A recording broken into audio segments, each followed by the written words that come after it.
बिस्मिल्लाहिर्रहमानिर्रहीम। Michelson interferometer, ठीक है। तो Michelson interferometer is another device used to study the interference in light wave and to find the wavelength of light waves. तो अगर आप use के हिसाब से बात करेंगे तो to study interference in light waves and to find its wavelength of light. Working principle the same. Amplitude division by partial reflection and transmission at the boundary of the media. Construction में आपके पास इसके जो working parts हैं, first one is monochromatic light source.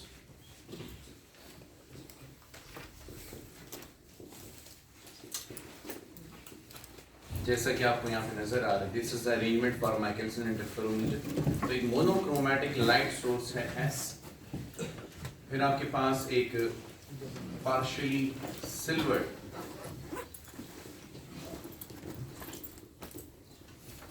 Glass plate M, जो यहाँ पे मौजूद है हमारे पास। पार्शियली सिल्वर्ड का मतलब ये कि देखो है तो ये ग्लास प्लेट, ग्लास में और मिरर में क्या फर्क होता है कि ग्लास रिफ्रैक्ट करता है वेव को और मिरर रिफ्लेक्ट करता है, उसमें रिफ्लेक्शन होता है, ग्लास में रिफ्रैक्शन होता है। अगर आप मिरर की बैक साइड को पॉलिश कर दें, मिरर की बैक साइड को पॉलिश कर दें तो फिर वो रिफ्लेक्शन करेगा, यानी वो ग्लास जो है मिरर में कन्वर्ट हो जाएगा। हमने इसको पार्शियली सिल्वर किया है ताकि ये पार्शियल रिफ्लेक्शन करे और पार्शियल ट्रांसमिशन कर दे, ठीक है। रिफ्लेक्शन होगा लेकिन ट्रांसमिशन के टर्म्स में हम बात करेंगे कि एक वेव आएगी तो उसका कुछ हिस्सा यहाँ से ट्रांसमिट हो जाएगा, कुछ हिस्सा वापस रिफ्लेक्ट हो जाएगा। फिर हमारे पास इसमें थर्ड जो है two fixed mirrors, sorry two mirrors, दो मिरर्स का इस्तेमाल हुआ है। उन दो मिरर्स में एक फिक्स्ड मिरर है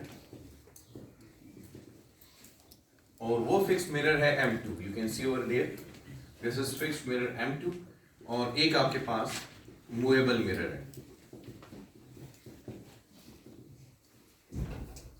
which is M1, ठीक है। So here is your movable mirror M1 and here is a fixed mirror M2।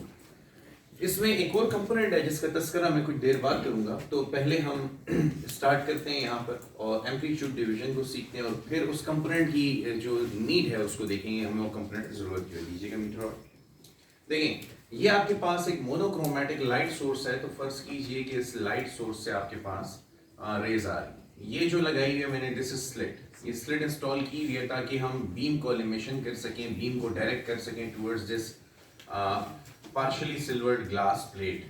अच्छा, ये जो है if you see this is the normal to the surface। अब वेव को देखें, ये कहाँ से कहाँ आ रही है, ये एयर से ग्लास में आ रही है। तो it is going from a rare medium to a denser medium, ठीक है। तो a part of it will bend towards the normal, it will bend towards the normal, it will not go in a straight line, so I'll bend it towards the normal just like this, it bends towards the normal। अच्छा, अब ये point हमारे लिए important है क्योंकि इस point पर partial reflection और पार्शियल ट्रांसमिशन होगी। तो इसको आप पॉइंट ए का नाम दे दें एज यूजुअल, ठीक है। दिस और पॉइंट ए, और पॉइंट ए से रे का एक हिस्सा, इस वेव का एक हिस्सा ट्रांसमिट करवा दें। तो ये ट्रांसमिटेड वेव है क्योंकि देखें again it is going from denser to rare, so it will bend away from the normal. तो देखो जितना ये टुवर्ड्स द नॉर्मल बेंड हुई थी उतना अवे फ्रॉम द नॉर्मल।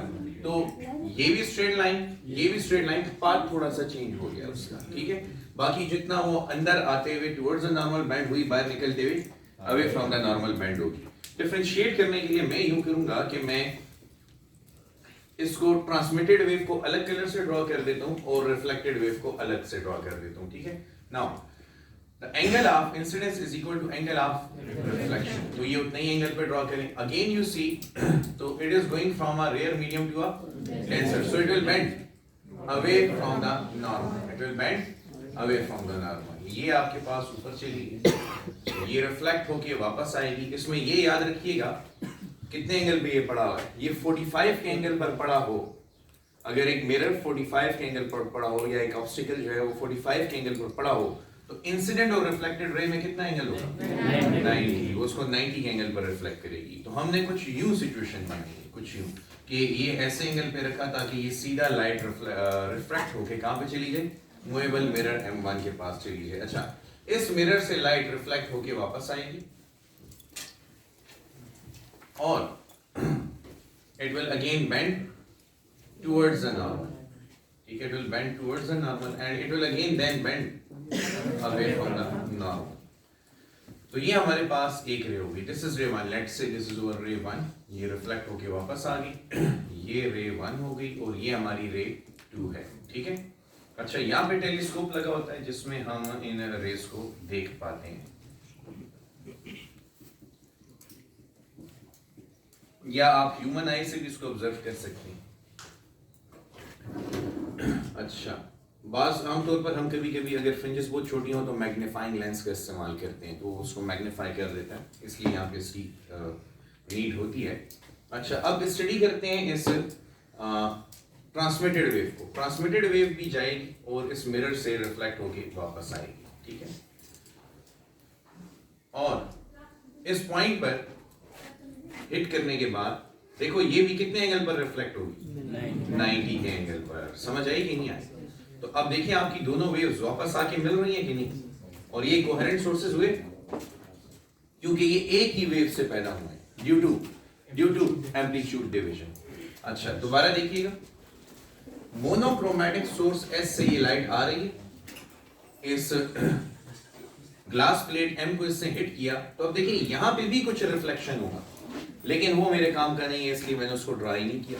मैं ट्रांसमिटेड वेव को देखूंगा जो मीडियम के अंदर चली गई, ग्लास के अंदर चली गई और पॉइंट ए से फिर एक हिस्सा रे 2 की फॉर्म में रिफ्लेक्ट हुआ और रिफ्रैक्ट हुआ और एक ट्रांसमिट हुआ और एक हिस्सा रिफ्लेक्ट हो गया। ये रे 1 रिफ्लेक्टेड वेव है, पॉइंट ए पर इसका रिफ्लेक्शन हुआ है और angle of incidence is equal to angle of reflection. हमारे पास ये वेव रिफ्लेक्ट होके ऊपर की तरफ आ जाएगी, ठीक है। अब इस मिरर से रिफ्लेक्ट होने के बाद ये वापस नीचे आई, ये एक रेयर मीडियम से डेंसर में आ रही है, so it bend towards the normal. ये फिर डेंसर से रेयर में जा रही है, it will bend away from the normal. तो ये रे 1 की ट्रैजेक्टरी हमने सारी प्लॉट करी। उसके बाद रे 2 को देखेंगे, रे 2 की ट्रैजेक्टरी को।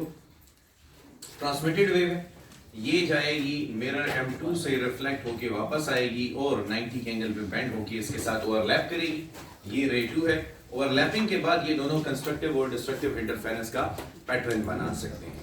अब यहाँ पर नोटेबल पॉइंट क्या है, what we should note over here. Notable point यहाँ पे क्या है कि मिरर M1 का इस M से फासला और मिरर M2 का इस M से जो फासला है वो सेम है, यानी रे 1 ने मिरर M1 से मिरर M से M1 तक जितना डिस्टेंस कवर किया है उतना ही डिस्टेंस रे 2 ने इस M से M2 तक कवर किया है। वापसी में भी उतना डिस्टेंस इसने भी कवर किया, इसने भी कवर किया, और उसके बाद ये इधर आके ओवरलैप करके इंटरफेरेंस पैटर्न क्रिएट करेंगे। मैं ये जानना चाहता हूँ, आप बताएं कि रे 1 और रे 2 में पार्ट डिफरेंस होगा? अगर मिरर 1 से और मिरर 2 से रिफ्लेक्ट होने वाली रेज में पार्ट डिफरेंस नहीं है तो फिर कौन सी इंटरफेरेंस होगी? कंस्ट्रक्टिव इंटरफेरेंस होगी, ठीक है। So here is the thing, इन दोनों में पार्ट डिफरेंस है। वो पार्ट डिफरेंस किस वजह से कि अगर आप नोट करें तो ये ट्रांसमिटेड रे तो सीधा बाहर गई, M2 से रिफ्लेक्ट होके वापस आ गई, लेकिन ये जो रे 1 है इसने ग्लास प्लेट के अंदर एक दफा जाते हुए और दूसरी दफा आते हुए एक्स्ट्रा डिस्टेंस कवर किया कि नहीं? क्योंकि मैंने जो बात की वो ये की कि यहाँ से यहाँ तक का फासला और यहाँ से यहाँ तक का फासला, फिर यहाँ से इस पॉइंट तक का फासला और इस ट्रांसमिटेड वेव के रिफ्लेक्ट होने के बाद यहाँ से यहाँ तक का फासला ये सेम है। लेकिन ये जो रे 1 है इसने इस ग्लास प्लेट के अंदर 2 दफा एक्स्ट्रा डिस्टेंस कवर किया कि नहीं? इस 2 दफा एक्स्ट्रा डिस्टेंस कवर करने की वजह से दोनों में अब पार्ट डिफरेंस मौजूद है। तो ये पार्ट डिफरेंस जो है हमें नहीं पता कि कितना है, इसकी वजह से क्या हो सकता है क्या नहीं हो सकता, मतलब कंस्ट्रक्टिव इंटरफेरेंस हो सकती है, डिस्ट्रक्टिव, वी डोंट नो। तो पहले हम क्या करेंगे, इनिशियली अपने एक्सपेरिमेंट में पार्ट डिफरेंस को 0 बनाने के लिए इधर इस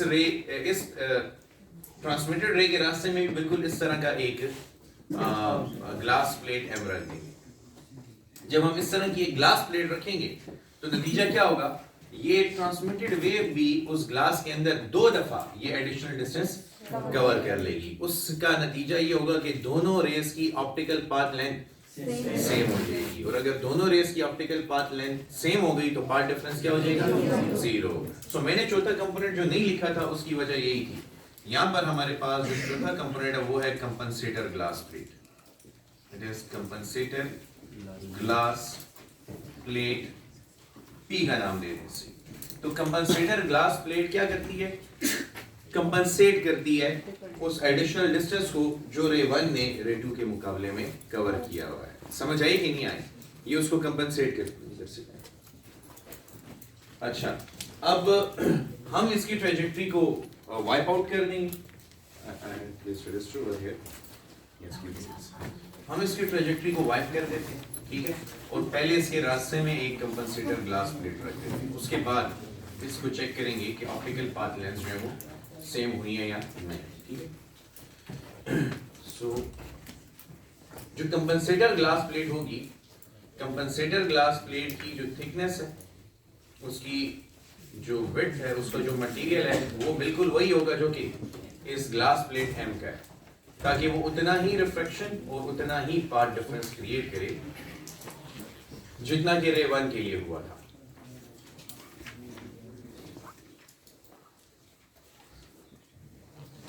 तो ये कंपनसेटर ग्लास प्लेट इधर मैं इसके लिए 3 लिख देता हूं, ठीक है।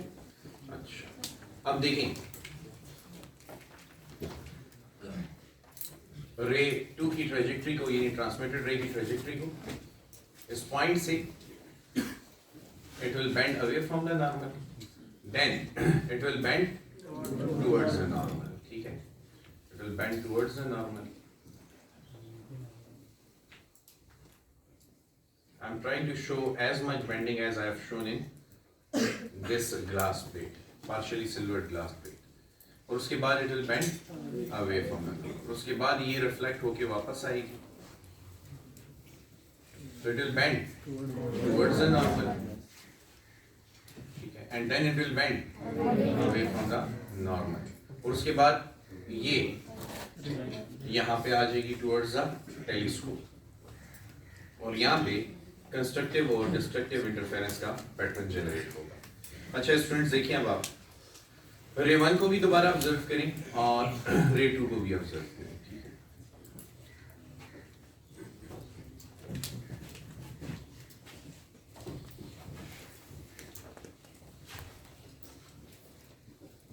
अच्छा देखें, फर्ज कीजिए ये कोई पॉइंट है Q, तो पॉइंट Q पर एम्पलीट्यूड डिवीजन हुई, रे का एक हिस्सा ट्रांसमिट हो गया और एक हिस्सा रिफ्लेक्ट हो गया। अब ये ट्रांसमिटेड वेव है, ये रिफ्लेक्टेड वेव है। देखिए रिफ्लेक्टेड वेव ने यहां से यहां तक जो डिस्टेंस कवर किया है, ट्रांसमिटेड ने भी यहां से यहां तक डिस्टेंस कवर किया है। फिर ये ऊपर जाके रिफ्लेक्ट होके वापस आती है और इसने दोबारा इस ग्लास प्लेट एम के अंदर एडिशनल डिस्टेंस कवर किया। तो ये भी जब रिफ्लेक्ट होके वापस आई तो इसने भी वो एडिशनल डिस्टेंस कवर किया। अब यहां से लेके यहां तक फासला m to m1 और यहां से लेके यहां तक फासला m to m2 दोनों सेम है। अब क्योंकि दोनों ने मिरर के ग्लास प्लेट के अंदर भी इक्वल डिस्टेंस कवर कर लिया और मिरर्स तक भी इक्वल डिस्टेंस कवर कर लिए, तो दोनों की ऑप्टिकल पाथ लेंथ सेम हो गई है। तो पाथ डिफरेंस क्या होगा? तो इनिशियली मुझे यहाँ पे कौन सी इंटरफेरेंस मिलेगी? कंस्ट्रक्टिव, और कंस्ट्रक्टिव इंटरफेरेंस की वजह से कौन सी फ्रिंज नजर आती है? राइट फ्रिंज नजर आती है। ठीक है, so compensator glass plate P का क्या काम है? To equalise optical path length of two rays. इन दोनों रेज की ऑप्टिकल पाथ लेंथ को इक्वलाइज कर दे। ठीक है, अच्छा यहां तक तो आपने फिजिकल कंस्ट्रक्शन देखी और कंपनसेटर ग्लास प्लेट पी का रोल भी देख लिया। अब मोनोक्रोमेटिक सोर्स ऑफ लाइट जरूरी है इंटरफेरेंस के लिए, इस वजह से उसका रोल आपको समझ आना चाहिए। Partially silvered glass plate P का क्या रोल था? एम्पलीट्यूड डिवीजन, क्योंकि अगर वो पार्शियली सिल्वर्ड ना होती तो फिर यहाँ पे पार्शियल ट्रांसमिशन और पार्शियल रिफ्लेक्शन ना होता। उसके बाद मिरर्स में फिक्स्ड मिरर है ताकि ये वेव को रिफ्लेक्ट करके यहाँ पे लाए इंटरफेरेंस के लिए, और एक मूवेबल मिरर है M1। अब मूवेबल मिरर का रोल समझ नहीं आया अभी तक, बाकी तमाम कंपोनेंट्स का रोल हमें समझ आ गया, कंपनसेटर, ग्लास, पीवी जो हमने डिस्कस कर लिया। ये मूवेबल मिरर ये क्या करेगा, ये पार्ट डिफरेंस क्रिएट करेगा हमारे लिए। मूवेबल मिरर का ये काम है कि जब हम उसको मूव करेंगे तो इनिशियली तो पार्ट डिफरेंस जीरो है ना, पार्ट डिफरेंस अगर इनिशियली जीरो है, इनिशियल कंडीशन में लिख देता हूँ, इनिशियल कंडीशन ये है कि the part difference is zero, it should be zero. तो हमें कौन सी इंटरफेरेंस मिल रही है, कंस्ट्रक्टिव इंटरफेरेंस मिल रही है, समझ आई। अब हम एनालिसिस शुरू करेंगे कि अगर हम पार्ट डिफरेंस क्रिएट करें तो उसकी वजह से क्या होगा, ठीक है। अच्छा, फॉर इंस्टांस आप ये सोचिए कि मैंने इस मूवेबल मिरर को मूव किया है, कितना मूव किया है, फर्ज कीजिए कि मैंने इस मूवेबल मिरर को मूव किया है by an amount lambda by 2, by an amount lambda by 2, ये d है और मैंने इसको मूव किया है by an amount lambda by 2, यानी इस मिरर को डिस्टेंस d से मूव किया, वो डिस्टेंस कितना था। अब बताओ दोनों रेस में पार्ट डिफरेंस क्रिएट होगा, कितना होगा, तो कौन सी इंटरफेरेंस होगी, डिस्ट्रक्टिव। लेकिन ये गलत है, ये ऊपर जाते हुए भी लैम्डा बाय 2 और नीचे आते हुए भी लैम्डा बाय 2 डिस्टेंस कवर करेगा, समझे कि नहीं। तो अगर आप मूवेबल मिरर को लैम्डा बाय 2 से मूव करेंगे तो वो 2 दफा लैम्डा बाय 2 डिस्टेंस कवर करेगी, इसीलिए टोटल पार्ट डिफरेंस क्या होगा, लैम्डा होगा। तो आपको फिर कौन सी interference, constructive. Here we go, we start with initially the part difference is equal to 0, so we are observing what, constructive interference। अब हमने क्या किया, हमने d की वैल्यू रख दी लैम्डा बाय 2, d की वैल्यू लैम्डा बाय 2 रखने की वजह से अब पार्ट डिफरेंस कितना है, lambda by 2 plus lambda by 2 which is equal to lambda, so we observe which interference, constructive interference, समझ आई। अच्छा, अब अगर मैं मूवेबल मिरर को दोबारा लैम्डा बाय 2 से ऊपर लेके जाऊं तो अब टोटल पार्ट डिफरेंस कितना होगा, हाँ 2 लैम्डा हो जाएगा कि नहीं, क्यों, क्योंकि ये ऊपर जाते हुए दोबारा लैम्डा बाय 2 और नीचे आते हुए दोबारा lambda by 2, lambda by 2 plus lambda by 2 1 lambda, ये 2 लैम्डा बाय 2 बिकम्स 1 लैम्डा, फिर नीचे आते हुए भी 1 लैम्डा, तो टोटल पार्ट डिफरेंस कितना हुआ, 2 लैम्डा। तो अगेन मैंने क्या किया, मैंने इस मूवेबल मिरर को दोबारा कितनी मूवमेंट दी, लैम्डा बाय 2। अब पार्ट डिफरेंस पहले से कितना है, लैम्डा है, और अब मजीद कितना हो जाएगा, lambda by 2 plus lambda by 2 becomes 2 lambda. कौन सी इंटरफेरेंस, कंस्ट्रक्टिव। तो जब भी आप मिरर को लैम्डा बाय 2 डिस्टेंस से मूव करेंगे तो नतीजा क्या होगा, कौन सी इंटरफेरेंस, कंस्ट्रक्टिव इंटरफेरेंस होगी, समझ आई। और आप क्या देखेंगे, अल्टरनेट ब्राइट फ्रिंजेस, नहीं कंसेक्यूटिव ब्राइट फ्रिंजेस।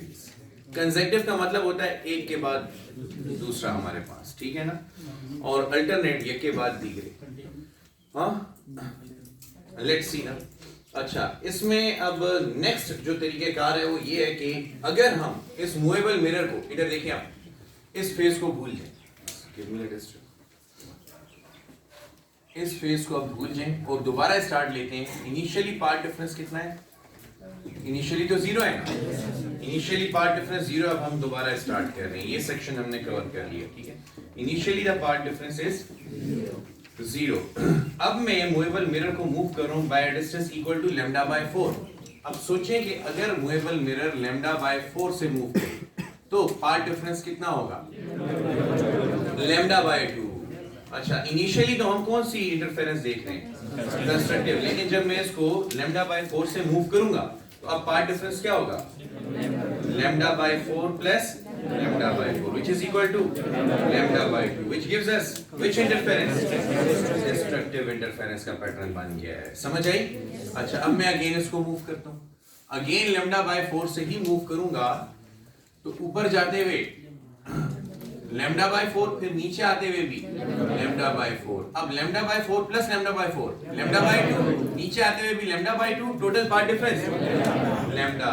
तो अगेन जब मैंने इसको लैम्डा बाय 4 से मूव किया तो पार्ट डिफरेंस पहले से कितना है, लैम्डा बाय 2, मतलब, और फिर मूवमेंट की वजह से कितना हुआ, lambda by 4 plus lambda by 4 which gives us lambda. Lambda की वजह से कौन सी इंटरफेरेंस, कंस्ट्रक्टिव इंटरफेरेंस, समझ आ गई। अच्छा, अब अगर अगेन मैं इसको मूव करूं by an amount lambda by 4, lambda by 4 से फिर मूव करें, ठीक है। तो ये ऊपर भी जाएगी, ऊपर जाते हुए लैम्डा बाय 4, नीचे आते हुए लैम्डा। अब देखो ये मूवमेंट टोटल पाथ डिफरेंस कितना था, लैम्डा, और ये कितना है, लैम्डा बाय 2। तो lambda plus lambda by 2 3 lambda by 2। अब मैं थर्ड कंडीशन लेकर हूं कि अगर हमारे पास पाथ डिफरेंस पहले से लैम्डा था, मैंने दोबारा लैम्डा बाय 4 से मूव किया, तो रिजल्ट क्या आया, 3 लैम्डा बाय 2। कौन सी इंटरफेरेंस होगी, डिस्ट्रक्टिव इंटरफेरेंस होगी। समझ आई कि नहीं आई? सो अब आप क्या देख रहे हैं, अब आप देख रहे हैं alternate bright and dark fringes, ठीक है ना, alternate bright and dark fringes. एक ब्राइट है तो एक डार्क, एक ब्राइट है तो एक डार्क, अल्टरनेट ब्राइट और डार्क फ्रिंजेस अब आपको नजर आ रही हैं। तो इट डिपेंड्स अपॉन कि आप डी को कितना मूव करते हैं, डी की मूवमेंट पे डिपेंड करेगा, ठीक है। इसके लिए एक नॉब होती है, इसके लिए एक नॉब होती है, प्रैक्टिकल इंस्ट्रूमेंट की वीडियो मैं आपके साथ शेयर करूंगा, उसमें बकायदा ये एक्सपेरिमेंट परफॉर्म होता हुआ आपको नजर आएगा। और ये किस तरह इस मूवेबल मिरर को हम मूव करते हैं, जैसे आपके पास वो माइक्रोमीटर्स टू गेज में नॉब होती है ना, और आप उसको रोटेट करते हैं, बिल्कुल इसी तरह इस मूवेबल मिरर के लिए भी एक नॉब होती है, और हम इसको रोटेट करते हैं बाय इन मिलीमीटर्स, जिसकी वजह से पाथ डिफरेंस क्रिएट होगा। अच्छा, तो वैसे इनिशियली अगर पाथ डिफरेंस 0 है तो आप कौन सी फ्रिंज ऑब्जर्व करें, और अगर आपने लैम्डा बाय 2 से मूवमेंट की तो आप कहां जंप करेंगे, दोबारा राइट फ्रिंज पर ही जंप करेंगे, फिर दोबारा लैम्डा बाय 2 से मूवमेंट की तो कहां पे जंप करोगे, डिस्ट्रक्टिव इंटरफेरेंस पे। लेकिन अगर इनिशियली पाथ डिफरेंस 0 ना होता, फर्ज करो initially path difference lambda by 2 है, तो कौन सी इंटरफेरेंस होगी, डिस्ट्रक्टिव इंटरफेरेंस होगी। अगर डिस्ट्रक्टिव इंटरफेरेंस होगी और अब मैं डी की वैल्यू लैम्डा बाय 2 दे दूं, तो बताओ नया पाथ डिफरेंस क्या होगा। तो देखो, अच्छा, path difference is equal to initially कितना मौजूद है, लैम्डा बाय 2, अब नया पाथ डिफरेंस कितना होगा, प्लस लैम्डा बाय 2, ऊपर जाते हुए भी और, तो lambda by 2 plus lambda by 2 becomes lambda. अब इनको ऐड करेंगे क्या आएगा, 3 lambda by 2 is a condition for destructive interference. यानी इनिशियली अगर आप ब्राइट फ्रिंज पर हैं और पाथ डिफरेंस 0 है, तो लैम्डा बाय 2 मूवमेंट की वजह से आप एक ब्राइट फ्रिंज से दूसरी ब्राइट फ्रिंज पे जाएंगे, दूसरी से तीसरी ब्राइट, तीसरी से चौथी ब्राइट। लेकिन इनिशियली अगर आप डार्क फ्रिंज पर हैं और लैम्डा बाय 2 की मूवमेंट दी, तो फिर आप डार्क से दूसरे डार्क पे जाएंगे। अब देखो ना, ये 3 लैम्डा बाय 2 है, अब अगर मैं दोबारा d is equal to lambda by 2 की मूवमेंट दूं, तो पाथ डिफरेंस लैम्डा क्रिएट होगा, 3 lambda by 2 plus lambda becomes 5 lambda by 2 is again a condition for destructive interference। तो नतीजा क्या होगा, नेक्स्ट डार्क फ्रिंज नजर आएगी। अच्छा, ये जरा टेक्निकली अब समझो, बताओ मिरर को कितने डिस्टेंस से मूव किया जाए, लैम्डा बाय 4 या लैम्डा बाय 2, तो हमें ज्यादा इंफॉर्मेशन मिलेगी लैम्डा बाय 4, क्योंकि जब आप लैम्डा बाय 4 से मूवमेंट करते हैं तो कोई भी फ्रिंज मिस नहीं होगी। आप अगर एक ब्राइट देख रहे हैं तो फिर अगली ही डार्क देखेंगे, अगर एक डार्क देख रहे हैं तो फिर अगली ही ब्राइट देखेंगे। समझ आई कि नहीं आई? लेकिन यहाँ पे जंप्स हैं, आप अगर ब्राइट देख रहे हैं और लैम्डा बाय 2 की मूवमेंट की तो अगली ब्राइट पे चले जाएंगे, आपसे दरमियाना डार्क मिस हो जाएगा। और अगर आप इनिशियली डार्क देख रहे हैं तो फिर अगले डार्क पे चले जाएंगे, अगर आप डार्क देख रहे थे इनिशियली तो फिर अगले ही डार्क पे चले जाएंगे। समझ आई कि नहीं आई? उसमें ब्राइट फ्रिंज मिस हो जाएगी। तो अगर आप बड़े डिस्टेंस से मूव करेंगे तो आप फ्रिंजेस को मिस करेंगे, छोटे डिस्टेंस से मूव करेंगे तो आपको फ्रिंजेस की इंफॉर्मेशन ज्यादा मिल रही होगी। ये बात समझ आई? इसी के लिए मैंने नोट्स में एक जुमला लिखा हुआ है कि लैम्डा बाय 2 मूवमेंट से आप कंसेक्यूटिव ब्राइट या कंसेक्यूटिव डार्क फ्रिंजेस देखेंगे, लेकिन लैम्डा बाय 4 की मूवमेंट पर आप अल्टरनेट ब्राइट और डार्क फ्रिंजेस देखेंगे। मेरे वर्ड्स पे जरा फोकस करें ना, कंसेक्यूटिव ब्राइट या कंसेक्यूटिव डार्क। देखो मैंने और लगाया, you will see either consecutive bright fringes or consecutive dark fringes if the movement is but if you move the movable mirror by lambda by 4 then you will see alternate bright and dark fringes। वहां पे मैंने और का इस्तेमाल किया था कि कोई एक नजर आएगी एट अ टाइम, लेकिन यहाँ पे मैंने एंड का इस्तेमाल किया कि दोनों आपको नजर आएंगी। समझेंगे नहीं sir? So this is how we study Michelson interferometer. अच्छा, अब ये जो D है, D this is the path difference. अगर ये D बताइए स्टूडेंट्स, अगर ये डी एम लेमडा के बराबर हो तो कौन सी इंटरफेरेंस, और अगर ये D m plus half lambda के बराबर हो तो destructive interference. So these are the conditions for constructive and destructive interference. समझे कि नहीं समझे? तो this is the condition for C I,